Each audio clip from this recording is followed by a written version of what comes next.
Pemirsa, kita akan memasuki Habarnang Panambayan. Sebuah truk trailer bermuatan alat berat kandas atau tersangkut wayah melintasi jembatan di kawasan Jalan Kolonel Sugiono, Banjarmasin Tengah. Peristiwa yang terjadi wayah tengah hari Senin 11 Desember 2023 ini mengakibatkan pengguna jalan lainnya kada kawa malintas lantaran tertutup oleh badan truk trailer yang membawa komponen alat berat untuk pembangkit listrik tenaga uap.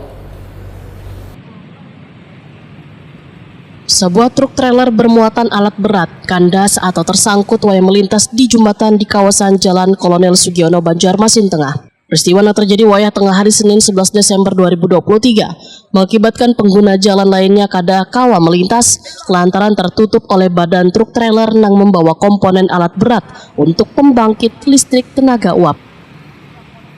Sasis truk nampak menyentuh aspal hingga truk yang membawa alat berat dari Tanjung Tabalong yang akan menuju Surabaya melalui pelabuhan laut Banjarmasin ini kada bisa berjalan mengakibatkan kemacetan panjang.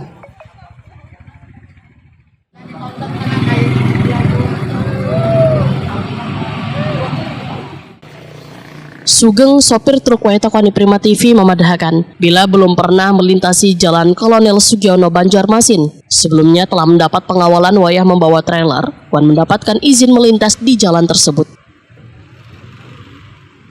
Kita kan belum pernah, posisi muatan belum pernah lewat sini. Tadi minta izin dikawal dilewatkan sini. Oh gitu. Tadi dikawal juga? Dikawal. Oh dikawal lah. Artinya sudah ada pengawalan juga Om lah. Sudah. Ini dia pekan nanti Om lagi menunggu apa? Menunggu alat berat. Menunggu alat berat. Masih negosiasi sama bos. Ini alat tambang Pak Om? Bukan.